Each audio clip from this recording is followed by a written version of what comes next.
El body horror es un subgénero del terror que muestra el cuerpo humano de forma perturbadora o grotesca.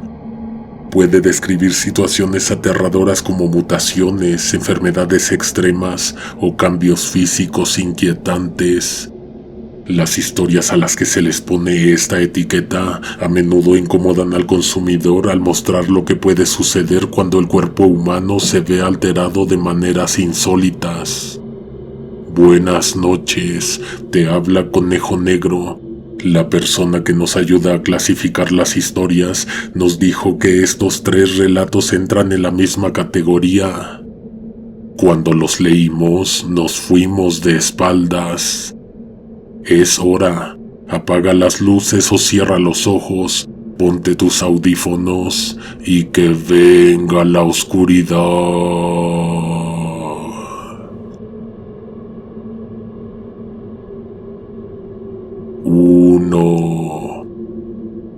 Esto pasó hace muchos años, más de 20. Mi tía Amparo, que en paz descanse, vivía a 2 calles de distancia de nuestra casa. La veíamos muy seguido, desayunábamos en su casa o nos íbamos en las tardes a platicar con ella. Yo calculo que fue por ahí de 2003. Hacía frío, así que debió haber sido en diciembre o en enero de 2004. Ella venía regresando de trabajar cuando se encontró a un perro amarrado a un poste. El pobre animal estaba enredado, lo que le impedía moverse. Se veía hambriento y con mucho frío. Cuando mi tía terminó de ayudarlo, se quedó un rato viéndolo con lástima. Revisó la hora para ver si aún habría alguna tienda abierta para comprarle algo de comer. En un instante a mi tía Amparo se le ocurrió una idea mejor. Se llevó al perro para su casa. Según ella le daría hogar temporal, pero lo volvió suyo. Yo lo conocí, era un perro del tamaño de un pastor alemán, solo que un poco más peludo. Todavía era un cachorro cuando ella lo adoptó. En cuestión de meses el perro creció demasiado. Era un animal muy listo. No diría que sabía hacer trucos, más bien diría que hacía cosas que un perro común ni en sueños podría. La placa que tenía puesta el día en que lo encontró decía que se llamaba Dorian, pero mi tía le puso Sultán. Sultán se sentaba en la sala a ver la televisión. También sabía abrir las puertas. Cuando mi tía contaba un chiste, el perro se reía. No pienses en una risa humana, piensa en algún gruñido que tuviera la cadencia de una carcajada. Cada que íbamos, el perro sabía hacer algo nuevo, utilizar el baño, buscar cosas en cajones, encontrar las llaves. Ese perro no dejaba ninguna puerta abierta, siempre estaba cerrándolas. Los movimientos que hacía cuando era de empujar las puertas se veían chistosos. Cuando eran de jalar, se veían terroríficos. Espera, debo corregir, solo a mí me parecía terrorífico, a todos los demás les parecía encantador. A mi tía le fascinaba la gran atención que recibía el perro y la poca que le tocaba a ella por ser la dueña, por haberle enseñado esos trucos. La verdad es que el perro era inteligente. Mi tía Amparo raras veces lo entrenaba para que entendiera los comandos. Yo siempre pensé que más bien el perro la tenía adiestrada a ella, porque cuando algo hacía el perro, ella inmediatamente buscaba integrarlo al acto.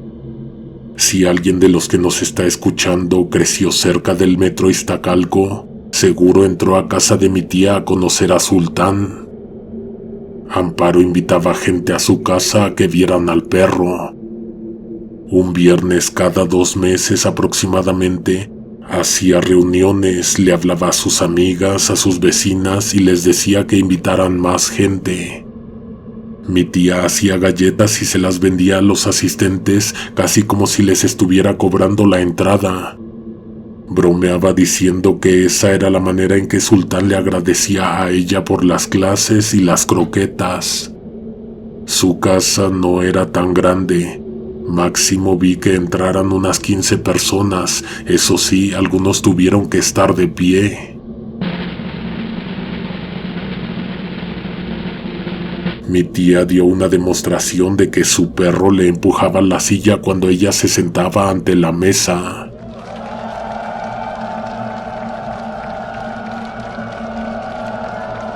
Le traía el control de la televisión, pero también presionaba los botones para subir o bajar el volumen. Todo lo hacía con la gracia de un perro tierno, por eso todos lo amaban y les gustaba ir a verlo, sobre todo a las señoras grandes y a sus nietos. En las reuniones el perro abría regalos con gracia, pedía que le pusieran un disfraz y bailaba. Y es aquí cuando viene la historia de terror. Cuando solo estábamos nosotros, de repente te dabas cuenta de que el perro te estaba espiando, semi-escondido en la oscuridad, poniendo atención. A veces lo escuchábamos que estaba en los pisos de arriba, que se encerraba en un cuarto y hacía ruidos. En privado, Sultán hacía cosas que me ponían de nervios o me daban miedo. Sultán prendía y apagaba las luces de la casa. A veces apagaba las de la sala cuando nosotros estábamos en los sillones y se echaba a reír. Mi tía y mi hermana también se reían. Yo no. Cerraba las cortinas, veía la computadora como si entendiera lo que había en la pantalla y no comía si alguien lo estaba viendo. Eso de comer hasta con Amparo lo hacía. Mi tía dejó de hacer las reuniones unos meses después. También dejó de invitarnos a su casa, a mi mamá, a mi hermana y a mí. Casi siempre decía que se estaba sintiendo mal. Cuando mi mamá se ofrecía a irla a cuidar, mi tía decía que Sultán la estaba ayudando. De las últimas cosas que pasaron antes de que nosotros dejáramos de ir y que tuvieron que ver con el perro, fue que ella nos contó que éste le escondió su monedero. Otro día la encerró en la casa y uno más que se salió en la noche y regresó hasta la madrugada. Yo no entiendo cómo era el único que se daba cuenta de que eso no estaba gracioso ni era divertido. Aún así, cuando se los contaron, mi mamá y mi hermana hasta suspiraron. Una noche, platicando en casa, obviamente sin la presencia de mi tía, salió a tema que cómo era posible que el perro fuera el mundo entero para Amparo. Lo que oí decir a mi hermana y a mi mamá me hizo comprender que ellas veían todo desde otro punto de vista, y eso me preocupó. Fui a casa de mi tía.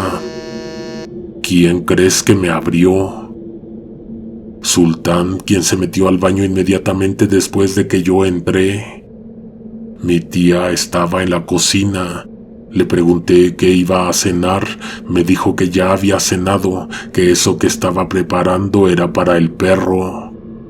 Le estaba cocinando algo. Había alimentos en el horno y un chorro de trastes sucios. Es que si no le preparo lo que él quiere, no come, dijo mi tía. Me quedé en shock. Honestamente no pensé que la situación fuera a estar tan grave. Estaba sorprendido, pero quedé horrorizado cuando vi que el perro salió del baño caminando en 2 patas. Esa imagen de por sí es aterradora, pero si te doy detalles, lo puede ser aún más. El perro ya no era del mismo tamaño ni tenía la misma forma de la última vez. Se veía más grande. Sus movimientos además ya se estaban alejando de los de un perro a quien caminar en 2 patas le saldría con torpeza. Antes de que pasara eso, de que las cosas se pusieran así de extrañas, mi tía había llamado y había mandado unas cintas a un programa de televisión para presentar al perro ante las audiencias. Cuando le llamaron de vuelta para decirle que le iban a dedicar un segmento en el noticiero de la mañana, ella ya no estaba dispuesta. El perro ya no hacía los trucos ni obedecía. Despertaba a mi tía de madrugada y la obligaba a hacerle de comer. Ladraba para molestar a los vecinos con tal de que ella hiciera lo que el perro quería. Solo así se tranquilizaba. ¿Y por qué no solo lo echó a la calle?, te preguntarás. Nunca le viste los colmillos, nunca se te aventó encima jugando, demostrando su fuerza. Mi tía falleció en 2005. Le dio un infarto, mi mamá la encontró. Yo no pude verla, más bien no quise verla. Dijeron que en el rostro tenía grabado un miedo infinito. Me duele tener que dejar que tu imaginación llene el vacío de la historia, pues no sabemos qué le pasó. Por fortuna no tenía marcas de violencia, ni siquiera de haber luchado para liberarse. El perro ciertamente no estaba en la casa y no fue encontrado nunca jamás. Un día en que mi mamá fue a limpiar el vacío domicilio en una recámara en el piso de hasta arriba, donde a veces escuchábamos que se encerraba el perro y hacía cosas, encontró podridos pedazos de piel y pelo. Era como la piel de una serpiente, pero como si se la hubiera arrancado un animal más grande, con mucho pelo, con largas extremidades y un torso humanoide. ¿Me creerás si te dijera que Sultán, antes de escapar, cambió de piel? ¿Te lo puedes imaginar? Una criatura vagando las calles con la carne al rojo vivo. ¿Tú te lo puedes imaginar con la forma de un perro? Porque yo no puedo.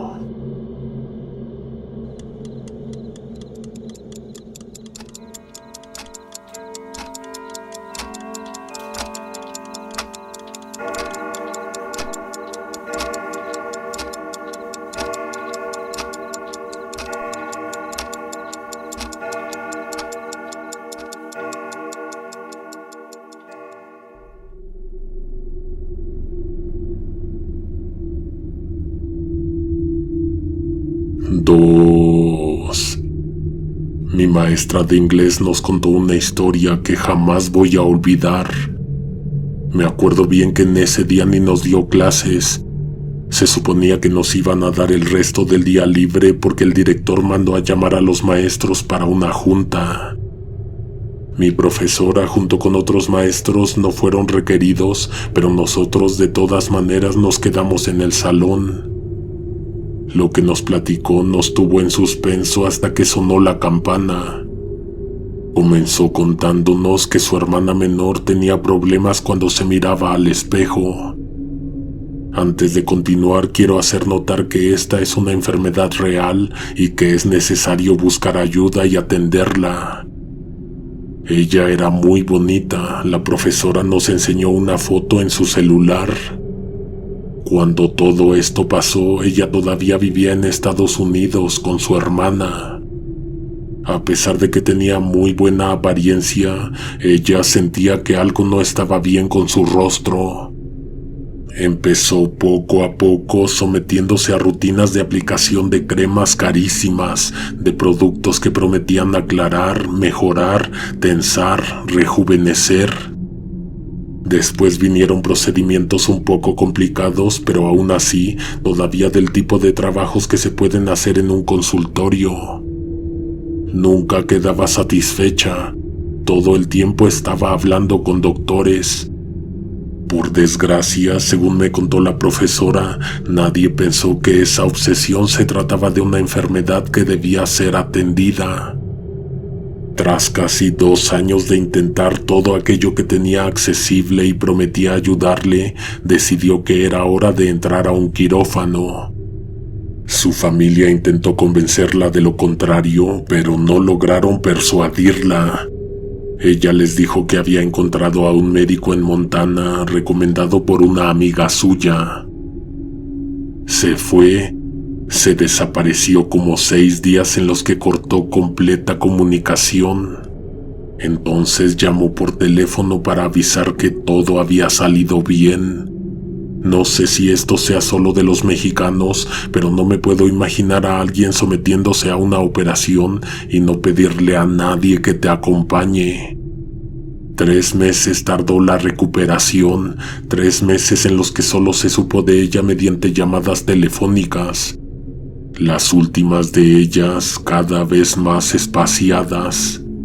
¿Cómo se permitió pagar esos procedimientos?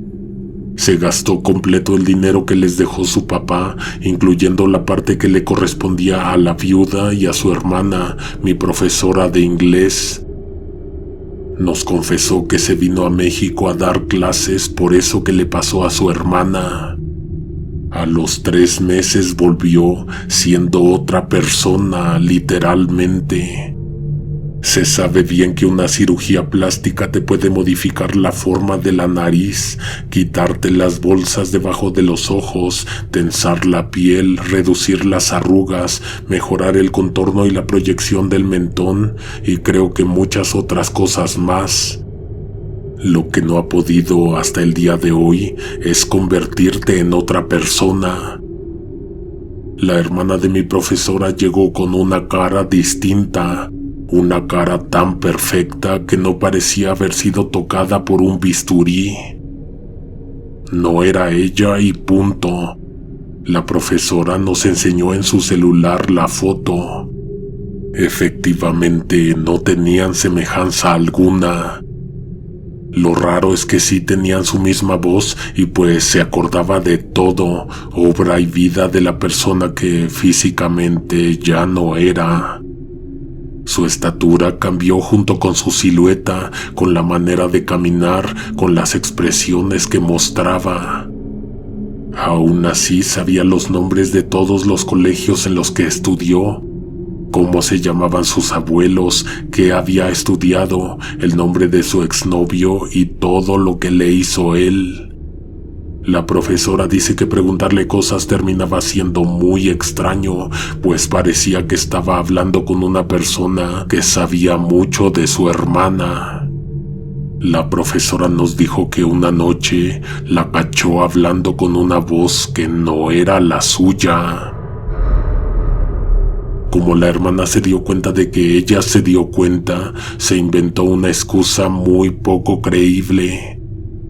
Las cosas estaban muy extrañas, según nos contó la profesora, sobre todo ahora que sabía que esa persona estaba fingiendo la voz.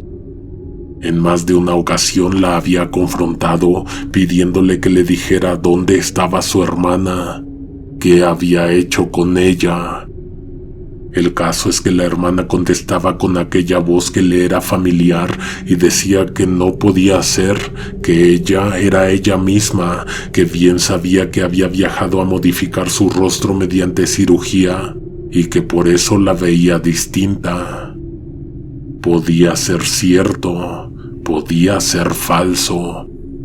Pero ¿cuál podría ser la explicación al hecho de que por dentro parecía que sí era la hermana? Los problemas se empezaron a agravar cuando todas se enteraron de que el dinero que ella había usado fue el que su papá les dejó cuando murió. Todo ese dinero lo tenían en efectivo en algún lugar de la casa. Era imposible que todo eso le hubiera costado la cirugía, aunque por otro lado, si en realidad le cambiaron tanto el rostro, tal vez sí lo valía. Lo que la profesora pensaba era que alguien se estaba haciendo pasar por ella y para tal efecto le había quitado todo el dinero.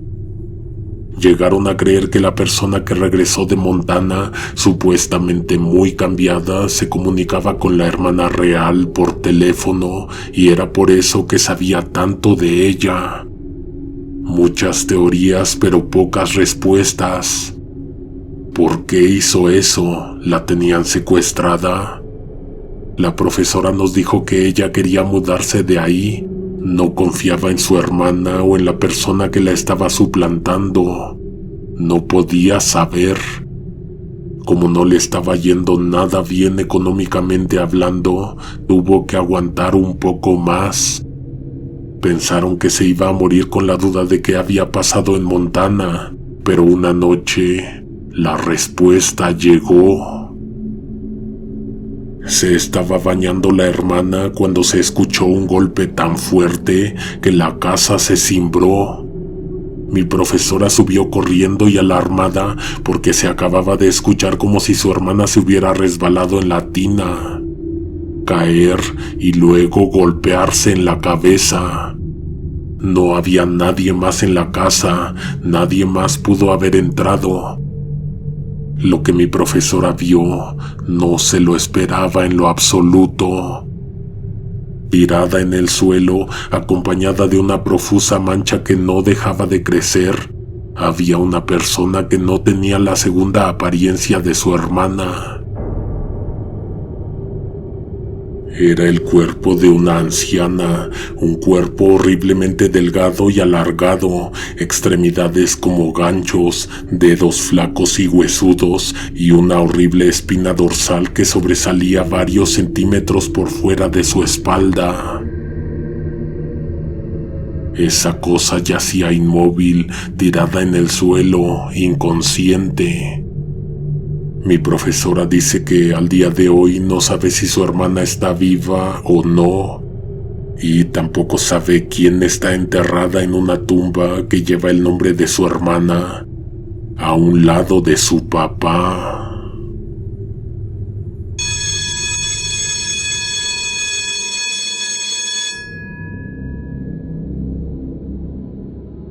Tres. Me mandaron a hacer el servicio social de la carrera de enfermería a una clínica en una ciudad pequeña de San Luis Potosí. Guardando la privacidad de los pacientes, te voy a contar algo que sucedió a las 3 semanas de que llegué. Antes que nada, quiero decirte que muchísimas cosas de las que sé ahora, las aprendí en ese centro de salud. Te puedo jurar que cuando menos el 70% del aprendizaje total de cualquier profesión de la salud no se obtiene en los salones de clases, sino atendiendo a un paciente, sino atendiendo pacientes reales. Ayuda aún más conocer la situación en la que se encuentran los centros de salud, las clínicas y los hospitales. Si eres capaz de trabajar con los pocos recursos disponibles, automáticamente te conviertes en uno de los mejores médicos o enfermeras del país. Yo llegué a una clínica y no a un hospital. Teníamos sala de urgencias, pero no de emergencias. La noche en que sucedió, estaban cerradas las puertas, pero estaban encendidas las luces. Tocaron 2 veces, luego empujaron. Entró una familia completa.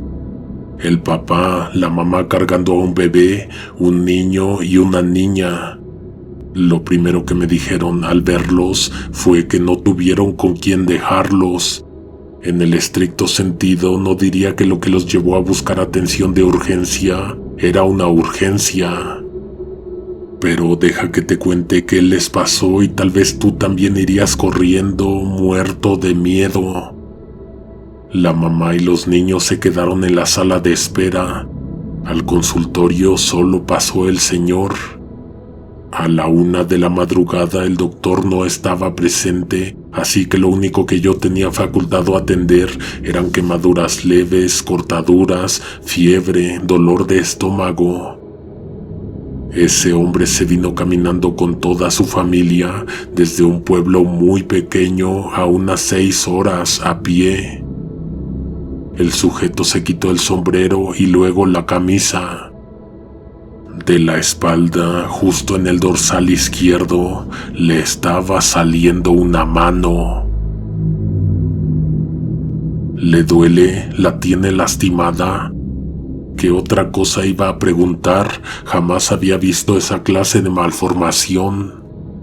No, pues el problema es esa mano. Necesito que me la quite. Yo, como practicante de servicio social, lo más que podía hacerle era una curación. El hombre quería que le extirpara el miembro extra. Le expliqué que lo que tenía que hacer para lograr lo que estaba buscando empezaría con estudios, consultas, una cita en un hospital, no una clínica. Ser muy paciente y esperar. La verdad es que no le creí lo que me dijo después. El sujeto juraba que esa mano no fue algo con lo que nació, ni le fue creciendo con los años. Hace una semana supuestamente no la tenía. La mano, para horror de ellos y para susto mío, se movía, y no por comando del sujeto. Se movía como si tuviera conciencia propia o como si de ella fuera imposible tener control. No se me ocurrió otra cosa más que decirle que esperara a que amaneciera, que el doctor lo iba a ver y le iba a explicar en caso de que a una persona en un rango más alto le tuviera más confianza. Me pidió permiso para quedarse a dormir en la sala de espera junto con su familia. No le vi problema, así que regresé a ver al único paciente en el pabellón. Estaba del otro lado de la clínica cuando oí los gritos. Gritaban los niños y la mujer.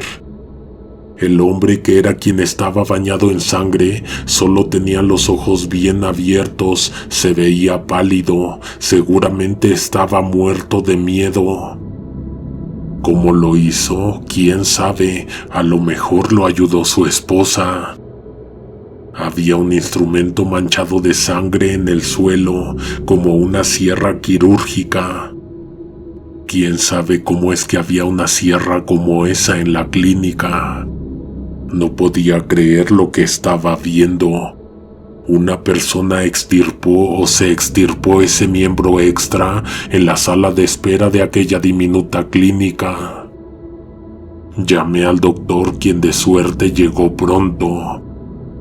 ¿Habría sido ese el plan de aquel hombre desde el inicio? ¿Cortársela él mismo y que nosotros le detuviéramos el sangrado? ¿Regresar a su pueblo sin aquella mano en la espalda? 2 o 3 veces les tuve que contar a todos mis compañeros del turno matutino lo que pasó en la madrugada, lo que vi antes de que todos ellos llegaran a encontrar los pisos de la clínica teñidos. El doctor guardó la mano cortada en un frasco a 3/4 de formalina y lo alzó en una repisa dentro de su oficina. Pasaron los 6 meses de mi servicio y entonces me tuve que despedir de la clínica. Antes de irme, el doctor me llamó a su oficina.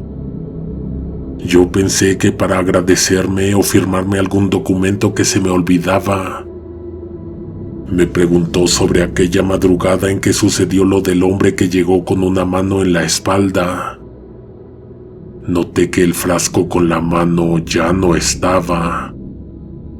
Antes de recitar otra vez aquello que ya había contado hasta el aburrimiento, le pregunté si todo estaba bien. El doctor me pidió permiso para quitarse la bata y la camisa que traía debajo. Me dijo que si quería podía ponerme cerca de la puerta, pero que la dejara cerrada. No me imaginaba qué me iba a enseñar. La verdad es que nunca le había visto el torso desnudo al doctor. Sin embargo, fue muy respetuoso y me preguntó si me sentiría incómoda. Entonces se volteó, me dio la espalda. En el dorsal izquierdo le había surgido una mano. Nunca supe qué pasó con él, qué hizo al respecto, por qué ahora esto le estaba pasando a él. Sabes, creo que hay una pregunta aún más importante. ¿A quién le perteneció esa mano en primer lugar?